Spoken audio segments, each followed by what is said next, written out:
Hello, hello. Hi, everyone. I am Richert Belul, author of Say It Now, and I am really excited today to have MK Mueller here with her wonderful book right behind her, 8 to Great. And MK, tell us the tagline on your book. Oh my. I literally am going to have to turn around and read it because the original, it came out 10 years ago and it just got created by Mango. Thank you. I love Mango so much. And it's done so well that they said, hey, this deserves a revision. And I took out some quotes from people who've kind of, you know, gone an interesting path. And so I put in a whole bunch of new Malala quotes and strong female quotes. So that was really fun. But the original quote was 8 to Great, the powerful process for positive change. So that's kind of the simple version. The longer version is how to take charge of your life and make positive changes through an 8-step breakthrough process. Love it. I love it. You know, and we were fortunate enough to get to meet on one of the author panels just maybe 3 weeks ago or so. And I really loved just who you are. I love the energy that you bring. And I thought especially right now, during this time when there's, you know, so much difficulty going on, I just thought, oh, I'd love to have you share more because we didn't get to hear enough from you there. I'm so grateful. Thank you. Looking forward to it. Well, welcome back. And as you know, because I sort of already asked you about this, when I was looking through your book, I was so drawn right now to Highway 4, which you know what I mean, but let's tell people, do you want to tell people what that one is? So the 8 highways are what I discovered in my journey from the domestic violence shelter to becoming an international speaker and trainer. And it was just amazing that there were 8 skills that the happiest, healthiest, most successful people do differently from the rest of the world. And what I realized was one of the things they do is they honor their emotions and they use the energy of their emotions to actually propel them forward in life. So it was fascinating to me that, so I started with just learning about the word emotion, which is energy in motion, right? So the worst thing we can do with energy in motion is try and stop it. And unfortunately, so many of us were raised in homes where we heard, you better stop crying or I'll give you something to cry about, or I don't like your attitude, young lady, if we sounded a little angry. So I started actually my own recovery journey, which of course is what this book all began with redefining. So instead of anger, which sounded so negative, and feelings aren't negative, they just are, I renamed it Angergy because I realized anger is the energy for change. So in my research, and back when I did this again, whatever, 15 years ago, was researching all this stuff, there were no books on feelings. I had research on my highway called forgiveness of the past, my highway called risk-taking, my highway called full responsibility or get the picture and visualize. There were lots of books on those, no books on feel all your feelings. So that was my 4th highway. And what I realized was, well, for example, I would go out and I'd be a motivational speaker is what people called me back in those days. I prefer inspirational, but that's fine too. So I'm a motivational speaker and there would be this group, usually in the back couple of rows, like this, right? And they go, oh, get perky Pollyanna off the stage. And I wanted to reach them. So I'd often go after the talk to just have a conversation with them. And what I found that they were experiencing was, you're not honoring my feelings, lady. You're not validating that I have a right to be angry. So in my research, I found out that Martin Luther King started the civil rights movement on his angriest day. Check page 34 of his autobiography. Those are his words. I started on, so we can't say anger's mean, right? Yeah. Well, here's more about Dr. Martin Luther King. He wept every night of his adult life for the 21 friends he buried before he himself was buried. Okay. So what does that mean? What I found is, Sherry, if I can just go into the little mad, sad thing, is I noticed that 3-year-olds always felt emotions together. They'd be angry and they'd be crying at the same time. And I thought, so is that all of us? It has to be all of us. We were all 3. And what I realized, whenever I felt angry about something, I also felt sad. But most people tend to suppress one or the other. So I gave them nature names. I gave anger fire, because what, we get hot, we turn red, we literally get hot so I call that our sun energy. And then I called sadness water, of course, tears. Well, years later, I had this beautiful Asian woman come up and say, "Who taught you Chinese wisdom?" And I had no idea this was ancient sun and moon energy. But anyway, so what I realized is we always have anger and sadness together. So, and let me give you a quick example. During COVID, one of the very emotional days of this experience has been the day I found out that my mother, who's 93 and in a nursing home, had a nurse who had tested positive. Okay. Yahoo. Yeah. So I am breathing through that in lots of conversation with my 4 siblings, and just, just the sadness and the anger, and it's just all coming up. And I had to allow myself to feel those. And it certainly didn't come for half an hour and then stop. It kind of came in waves, along with worry and all those other things, over the next few days. Well, at one point, I just knew I was under so much fire. I'd had so much of that. I just needed to release it. So again, anger G is energy in, sadness is release out. So I just needed to cry. And because I was, unfortunately, God bless my daddy, he was a good German, and he was one of those, don't cry. I don't like it when you cry. Don't, you upset other people when you cry. Stop crying. So I often suppressed that. So I looked up movies that help me cry. I actually made an entire podcast about it, 10 movies that help us cry and 10 movies that uplift us. And so I picked one of those films. I think it was the dog one, where the dog comes back. He dies, and then he comes back and dies. It's a beautiful little, Dennis Quaid's in it. It's fairly, and I'd never seen it. So I got to watch that one, and surely enough, it helped me cry, and I was able to release that energy. Wow. First of all, before we go, let's say hi to Rachel and Peggy, who are here. Hi, guys. So good to see you. And hopefully, maybe we can have you post that link to your podcast underneath this replay when it's up on Facebook later, so that people can check out your podcast. Because I love that.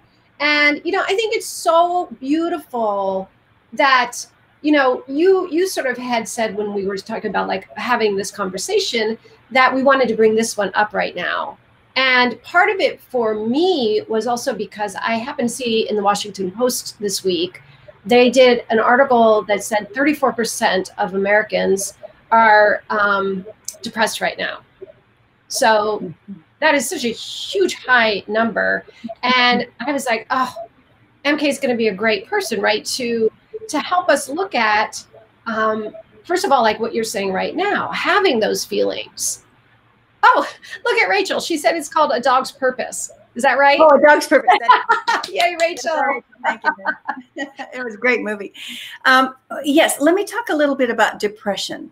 So mad and sad are 2 sides of the same coin. You always have them together to the same extent, and they're natural. They're what we felt as children. Depression and rage, I don't call emotions. I call them being stuck. So if you can think of the ball, and anger's up here and sadness is down here. Okay. So anger's good. And again, when it flows into sad and sad flows into anger, and obviously there's glad and all the other emotions too. But when you have that flow of emotions, again, energy in motion, then everything, all is well. However, if you cut yourself off from your sadness, or cut yourself off from your anger, what happens? So let's say we cut ourselves off from our sadness, which is our water energy, and you have the fire of your anger, but now, wait a minute, there's no water to balance it out. What happens to fire without any water? It turns into a raging forest fire. So rage only happens when we've cut ourselves off from our sadness. Same, depression is having too much water energy, too much sadness, and depression. Now, I'm not talking about the clinical stuff. Yeah.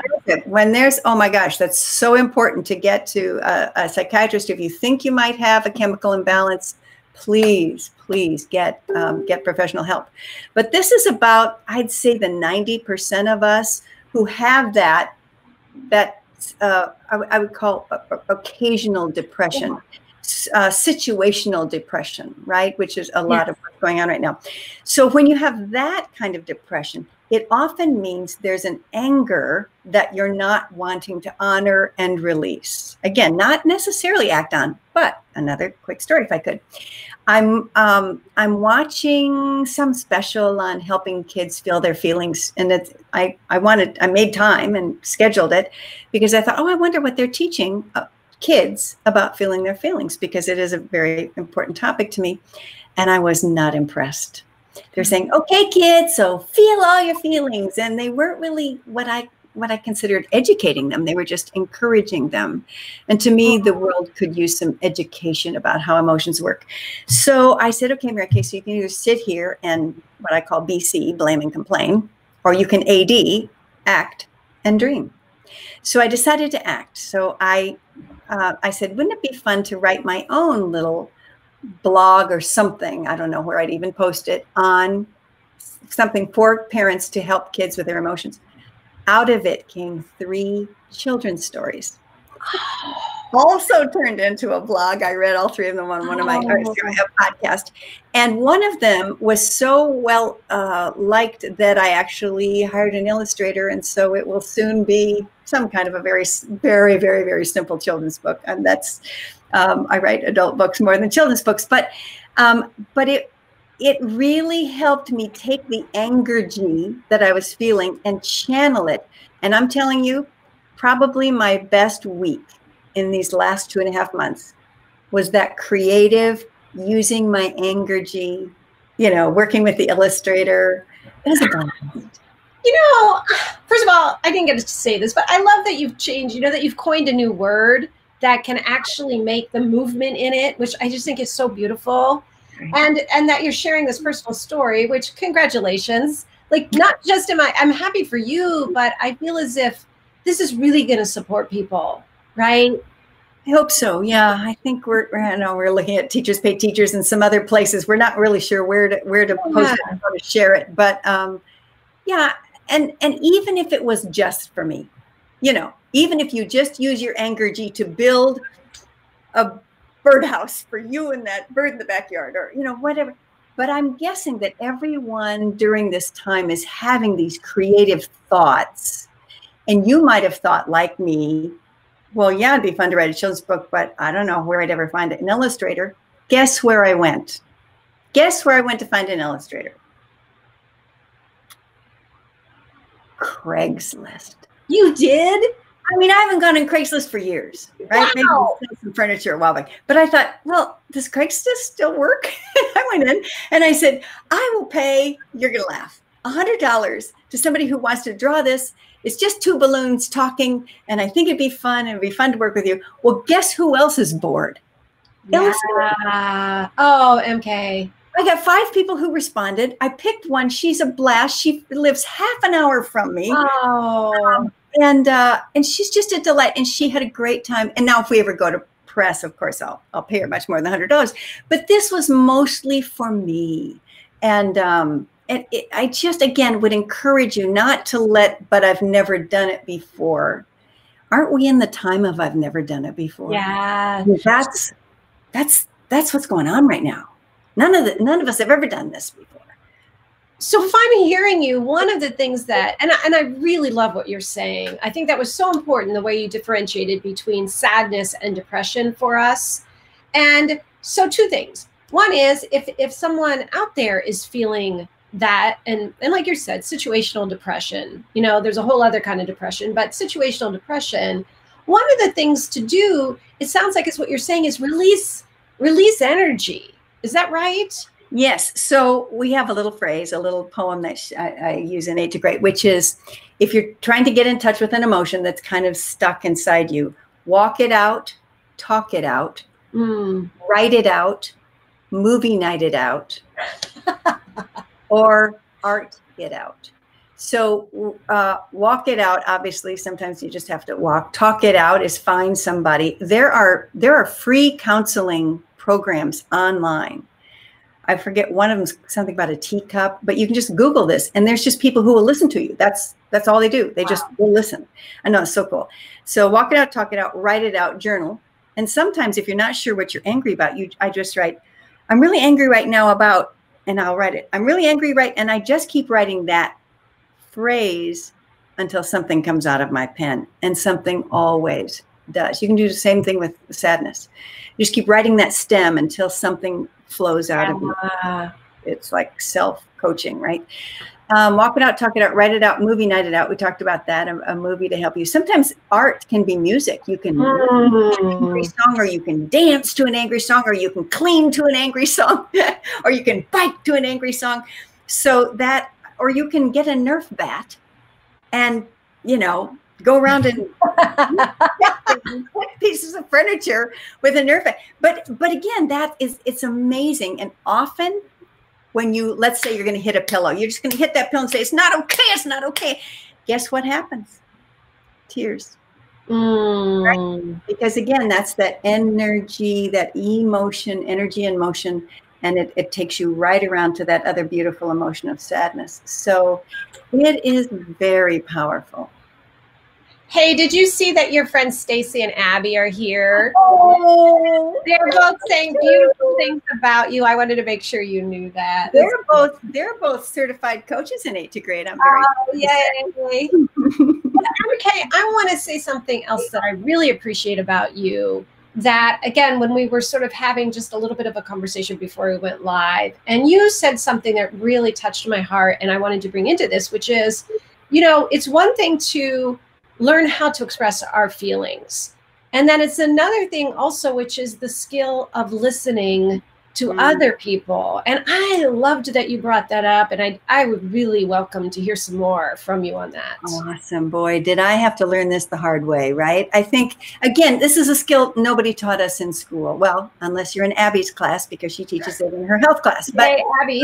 but it's a very powerful skill that I learned actually in a marriage prep class. It's called Imago, and it's Harville Hendricks.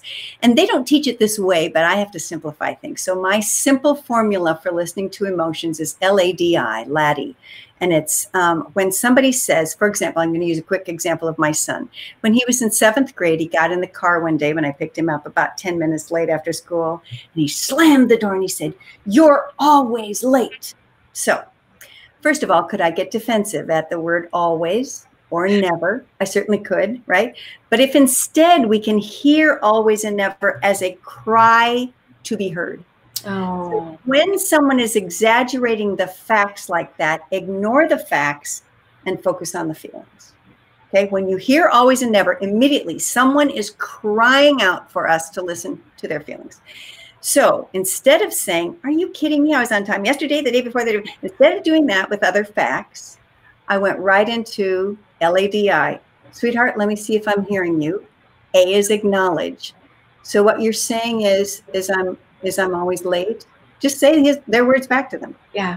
D, "Did I get that, sweetheart?" And he said, "Well, you're not always late, but you're late too much." And then I said, I, "Is there more?" Wow. At which point my son, instead of getting defensive, he's so appreciative. I mean, again, this is all subconscious, but the spirit just opens up. If somebody really honors our emotions enough not to try and tell us not to feel them, but really honors us with "is there more?" as the golden phrase, then all of a sudden he said, "Yes, Mom. Mr. Johnson has a new baby and he can't go home to be with his family until the last kid goes. And I'm the last kid 3 times this year, Mom. I don't want to be the last kid anymore." Now, what is my son, who was raging at me, now doing, Sherry? Oh. He's crying. Oh. What is his mother now doing? Oh, crying? He's crying. Yes. So we go, here's why I like to show it. We go from here to me saying, "Is there more?" to him totally melting. And usually, almost always, there's tears and hugs. Almost always. Now, this is from the person that was just raging at you. Quantifier. If the person who's raging at you is violent in any way, shape, or form, you simply get yourself to safety. There is no discussion. Okay? If they're drunk or high, this is not the time to use the skill. This is for, again, that situational rage that comes out. How come you always? How come you never? Taking a deep breath, catching that moment, taking a deep breath and saying, wow, they're crying out. Let's see what she says. She said, they're crying out for me to hear their feelings. Let me see if I got that. L, acknowledge. Here's what I'm hearing you say. D, did I get that? I, is there more?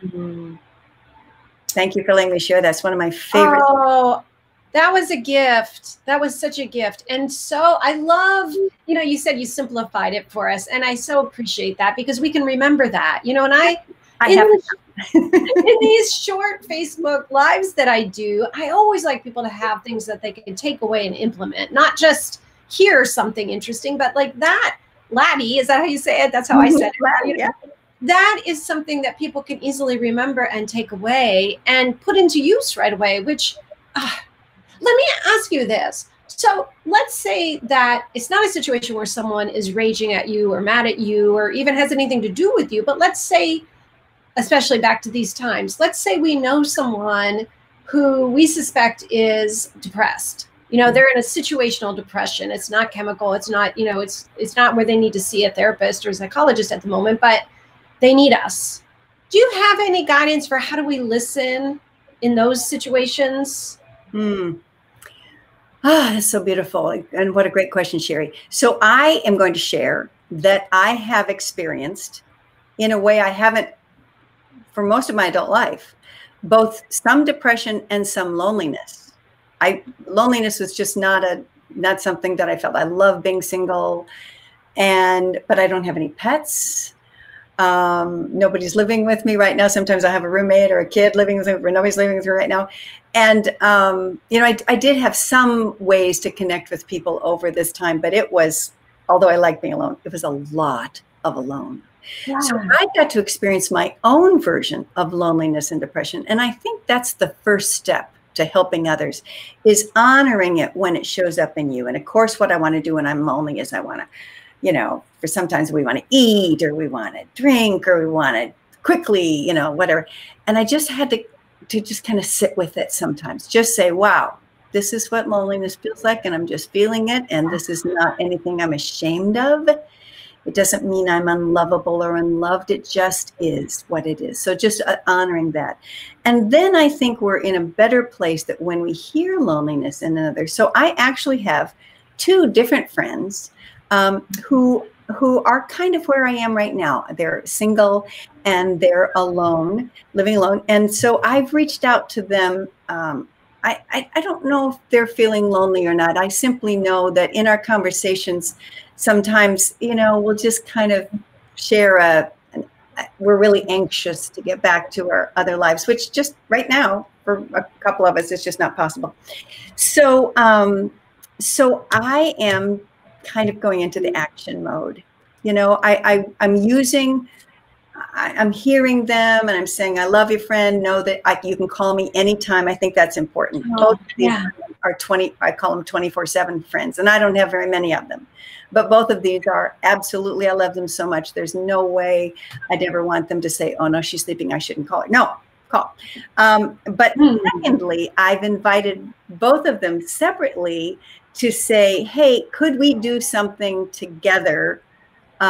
So one of us, we're working on a game night call, and the other one, we're working on a project together call. And it's just, I know it's something to look forward to. And what I'm realizing is loneliness is often part of depression, and loneliness is simply a future focus. It's saying, uh-oh, I don't know when this is going to end. Versus if you knew someone was coming to the door in 15 minutes, you wouldn't feel lonely right now. Exactly. But we don't know what's happening. So I think depression can be the same thing. It's like, I don't know what's going to happen tomorrow. So play a game in your mind and say, well, if I knew that tomorrow this wonderful thing was happening, how would I feel right now? And what would I do right now? So, so listening to them, I think I'd use the same skills. How are you doing right now, friend? And And again, I can commiserate with a lot of that. And by the way, I think pity parties are healthy. I love the way Absolutely. I think it's very important to go, isn't this just, I'm not going to use the S word, but this just is not fun, right? And I really don't like this. And this is this. And so, yeah, sometimes we'll call each other and we'll just have kind of a bitch fest. We'll just go, I can't,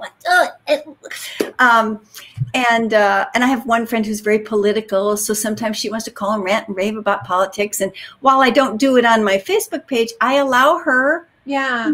I just say, don't post any of this on my Facebook page. If you just need to rant and rave, go for it. And I just hear her and say, I hear how energized you are. And I know how involved you're going to be in this next election. And again, just honoring, you have every right to feel this way. I can completely honor that you're feeling this way. I love Angie, by the way. Hi, Angie and Elaine are here. And Angie says, haha, pity parties are healthy. I know.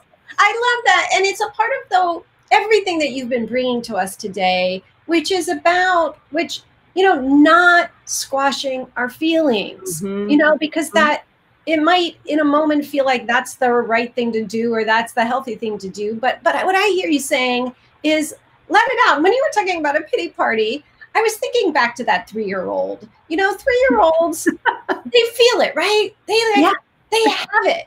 And then 5 minutes later, it's gone. Exactly. It's gone.